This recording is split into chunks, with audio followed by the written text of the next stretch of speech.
अस्सलाम वालेकुम, welcome to my channel. I hope viewers आप लोग सब ठीक होंगे। तो यहाँ पर मैं आपके लिए लेके आई हूँ पुराने दौर का ये पैच, जिसको मैंने मॉडर्न दौर के पैच में कन्वर्ट करना है। थ्रेडिंग जो थी इसकी मैंने कटिंग कर ली थी और इसको अच्छे तरीके से प्रेस भी कर लिया था। मतलब कि इसके टिश्यू ने जितना भी श्रिंक होना हुआ ये हो गया था अच्छे तरीके से प्रेस करने के बाद। तो इसको जो है हमने इस कपड़े के साथ जो है ना अटैच करना है और किस तरीके से इसको कवर करना है वो मैं आपको सारा तरीका कार जो है वो बताऊंगी। वीडियो को स्किप किए बगैर आपने वीडियो को फुल वॉच करना है और आपने जल्दी जल्दी से चैनल को सब्सक्राइब कर देना है और आपने इस वीडियो को लाजमी शेयर करना है। तो यहाँ पर देखें कहीं पे टिश्यू है और कहीं पे जो है एम्ब्रॉयडरी के बिल्कुल करीब आया है, कहीं पे है और कहीं पे नहीं है। तो अगर इस तरह का पैच आपके पास मौजूद हो तो आपने उसको किस तरीके से कवर करना है, आज मैंने आपको इसका बेहतरीन हल बताना है। ठीक है, तो यहाँ पर जो है ना आज जहाँ जहाँ पर मैं चौक के साथ मार्क कर रही हूँ, इस ये मार्क वाली जगह पे आपने यहाँ पर सिलाई लगानी है। इस तरह से आपको अच्छे तरीके से समझ आ जाएगी कि मैंने जो है वो सिलाई किस तरह लगाई। सम टाइम ऐसा होता है कि हमें नहीं पता चलता कि हमने सिलाई जो है हमने कहाँ लगाई है, ताकि मैं आपकी आसानी के लिए मैंने पहले ही थोड़ा सा मार्क कर लिया है ताकि आपको अच्छे तरीके से जो है वो समझ आ जाए। ये देखें इस तरह से। और ये जो ऊपर एक फ्लावर है ना, उसकी जो एक पेटल है उसको हमने सिलाई के अंदर ले लेना है, क्योंकि वहाँ पर जो टिश्यू है ना वो मिसिंग था। तो फिर इसलिए हमने ना यहाँ से एम्ब्रॉयडरी जो है ना वो स्किप कर दी, वो सिलाई में हम यहाँ से ये कपड़ा ले लेंगे। ठीक है, तो यहाँ पे मैं आपको बताती चलूँ, ये जो पैच है ना ये एकदम लोकल पैच है और ये जो है ना ये टिश्यू पे बना हुआ था। टिश्यू ये कुछ इस तरह का था कि जो अगर हम इसको ज़्यादा कटिंग कर ले तो इसके धागे भी निकल सकते हैं। तो कुछ इस टाइप का जो है ना ये वाला टिश्यू था। तो इसी वजह से मैंने इसके ऊपर वीडियो बनाई है कि हमेशा हर बहन के पास ओरिजिनल टिश्यू नहीं हो सकता। इस तरह के लोकल टिश्यू जो हैं वो मार्केट से ईज़िली अवेलेबल होते हैं कि अगर आपको ऐसा टिश्यू मिल जाए तो आप छोड़िएगा नहीं, बल्कि आप उसको ख़रीद लीजिएगा और इसी तरीके से जो है वो आप अपना ड्रेस रेडी करिएगा। ये देखिए, अब जो है ना मैंने जहाँ जहाँ पे मार्किंग की थी मैं उस बिल्कुल मार्किंग के ऊपर ऊपर जो है ना मैं सिलाई इसकी लगा रही हूँ। आपने भी सेम इसी तरह ही करना है। आपने एम्ब्रॉयडरी के जो है ना साथ साथ आपने सिलाई लगानी है। जो सिलाई है ना आपकी, ना तो एम्ब्रॉयडरी के जो है ना आप सिलाई के अंदर आए और ना ही बिल्कुल बाहर हो। आपने बस इसके साथ साथ लगानी है ताकि जब हम इसको सीधा करें तो पूरी की पूरी जो एम्ब्रॉयडरी है ना वो हमें दिखाई दे। ठीक है, तो यहाँ पर मेरी कुछ बहनें जो है वो सवाल करेंगी कि बिल्कुल जो एम्ब्रॉयडरी की शेप थी वो ख़त्म हो गई, छुप गई, ये वो। तो जनाब अगर हम इस पैच को बिल्कुल ही फालतू छोड़ देते तो उस चीज़ से बेहतर था कि हम इसको कुछ इस तरीके से डिज़ाइन करें कि ये बहुत ही अच्छे तरीके से इसकी सारी डिज़ाइनिंग जो है वो वाज़ेह हो जाए और एक मॉडर्न तरीका जो है ना वो बन के रेडी हो जाए। तो यहाँ पर हमने मार्जिन के लिए जो कपड़ा रखना है वो 2 से 3 पॉइंट रखना है। चूँकि ये टिश्यू है तो आपने इस कपड़े का जो मार्जिन है वो 3 पॉइंट रखना है, 2 पॉइंट थोड़ा कम हो जाएगा। ठीक है, तो यहाँ पर आपने 3 पॉइंट कपड़ा मार्जिन के लिए रखते हुए बाकी जो अंदर से सारा कपड़ा होगा वो आपने सारे का सारा जो है वो आपने अच्छे तरीके से कटिंग कर लेना है। अब जो है ना आपने यहाँ पर जो है बारीक बारीक जो हर कॉर्नर पे ना ये देखिए ऐसे आपने छोटे छोटे कट लगाने हैं। तो कट लगाने का भी मैं आपको बताती चलूँ कि आपने बहुत ज़्यादा डीप कट नहीं लगाना कि आपका बिल्कुल सिलाई के पास हो, आपने थोड़ा सा पीछे रख के कट लगाना है।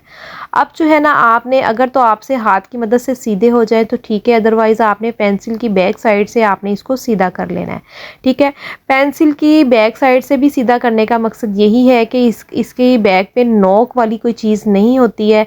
अगर हम किसी नोकदार चीज़ से सीधा करेंगे तो हो सकता है कि टिश्यू के धागे जो हैं वो सीधी तरफ से बाहर निकल आएँ। ठीक है, तो हमने हर चीज़ जो है बिल्कुल सोच के करनी है। उसके बाद इसको अच्छे तरीके से सीधा करना है और आपने इसको स्प्रे कर लेना है, स्प्रे करना है। और अगला जो आपका स्टेप है आपने इसको अच्छे तरीके से प्रेस करना है। प्रेस जब आपने करना है तो मेरी ये बात याद रखिएगा, आपने उल्टी साइड से सबसे पहले प्रेस करना है। पानी को अच्छे से जब्स कर लेना है, उसके बाद जो है ना आपने इसको प्रेस करना स्टार्ट करना है। सारे का सारा जो कपड़ा है वो आपने इधर बाहर की जानिब कर लेना है और अंदर जब आप इसको सीधी जानिब देखें तो जस्ट आपको टिश्यू ही नज़र आए, कपड़ा जो है ना वो इधर से दिखाई ना दे। ये देखें बिल्कुल सारा कपड़ा अंदर की जानिब हमने फोल्ड कर लिया है, सीधी जानिब भी आपने अच्छे तरीके से इसको प्रेस कर लेना है। अब आता है हमारा अगला स्टेप। अब जो है ना आपने 1/2 इंच का सिलाई का मार्जिन रखते हुए बाकी एक्स्ट्रा कपड़ा और टिश्यू दोनों चीज़ें जो है आपने इस तरह से बराबर कटिंग कर लेनी है। ये देखें कुछ इस तरीके से। अब जो है ना आपने इस टिश्यू को जो है इस तरह से ऐसे शर्ट के ऊपर सेट करके रखना है, ठीक है। और ये देखें इस तरह से आपने पहले ही साइज़ मेजर कर लेना है कि आपके दोनों तरफ से बिल्कुल बराबर आए। अब जो है ना आपने पलटे की डोरी निकाल के उसको प्रेस कर लेना है और इस तरह से यहाँ पे पलटा रख के ना 1/2 इंच का सिलाई में आपने मार्जिन लेना है और बाकी सारे का सारा जो कपड़ा है ना वो आपने जो है वो मार्जिन में ले लेना है। मतलब जस्ट आपने 1/2 इंच लेना है और इसी तरह नीचे से भी आपको पता होना चाहिए कि आपने कितना कपड़ा जो है वो मार्जिन में लेना है। अब आपने पलटा रख लें या फिर अगर आप कपड़े आपके पास पलटा नहीं है, कपड़े की पट्टी लगाना चाहते हैं तो आप इस तरह से कपड़े की पट्टी को दोनों जानिब से फोल्ड कर लें अच्छे तरीके से और इस तरह से जो रख के ना आप इसको पलटा लगा लें। एक बात आपने मेरी यहाँ पे याद रखनी है, नीचे से जो शर्ट का दामन है वो आपने खींचना नहीं है, मतलब आपने खींच के नहीं लगाना वरना आपका दामन जो है वो खुल जाएगा, ठीक है। अब आपने सिलाई लगा के जो है ना इसको ऐसे अच्छे तरीके से प्रेस कर लेना है, ठीक है। अब जो है आपका यहाँ पर अगला स्टेप ये होगा कि आप चाहें तो इसको सिलाई लगा लें, चाहे तो तरपाई कर लें। तो मैं जो हूँ यहाँ पर इसको तरपाई करूँगी। अब आपने अगला स्टेप लेना है, यहाँ पर ये मॉडर्न सी लेस लेनी है। आजकल जो है ना ये काफ़ी ज़्यादा वायरल है लेस, बहुत ज़्यादा डिफरेंट डिफरेंट कलर्स में आई हुई है। अगर आपको अपनी मर्ज़ी का कलर ना मिले तो ये आप वाइट कलर में लेके अपनी मर्ज़ी का कलर जो है वो डाई भी करवा सकती हैं। मुझे ये ब्लैक कलर में मिल गई थी तो यहाँ पर जो है ना मैं इस लेस को कुछ इस तरीके से ऐसे रख के इसको फिक्स करूँगी। ये देखें कुछ इस तरीके से आपने फैब्रिक ग्लू के थ्रू ही इसको फिक्स करना है। इस तरह से जो है ना आपके धागे या कपड़े को खिंचाव नहीं आएगा। फिर आपने इस लेस को अटैच करने के बाद इसको अच्छे से प्रेस कर लेना है तो ये फौरी के फौरी ग्लू ड्राई हो जाएगा और आपकी लेस जो है वो चिपक जाएगी। अब आपने बिल्कुल इस तरह से लेस के ऊपर रख के इसको एक सिलाई लगानी है। ये देखें इस तरह से साथ साथ, तो ऐसा करने से जो है ना आपकी लेस कवर हो जाएगी। अगर आप सिलाई नहीं लगाना चाहती हैं तो आपने करना ये है कि आपने अंदर की जानिब लेस को तरपाई कर लेना है। जो हमने ब्लैक कपड़ा लगाया ना जस्ट आपने ब्लैक कपड़े से टांका उठाना है और इसको तरपाई कर लेना है, ठीक है। तो इस तरह से आपकी ऊपर की जानिब सिलाई भी नहीं आएगी। अब इसकी मज़ीद खूबसूरती के लिए आपने यहाँ पर रखकर एक एक शीशा जो है वो अटैच कर लेना है, ठीक है। पहले मैंने शीशे को चिपका लिया था, उसके बाद मैंने इसको सुई धागे के साथ टांके लगा लिए थे, ठीक है। तो यहाँ पर इसकी ये है फाइनल लुक। आई होप आपको आज की मेरी ये वीडियो बहुत पसंद आई होगी।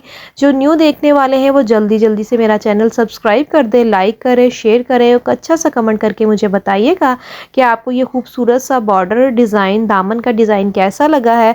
मिलते हैं अगली वीडियो में, तब तक के लिए अल्लाह हाफिज़।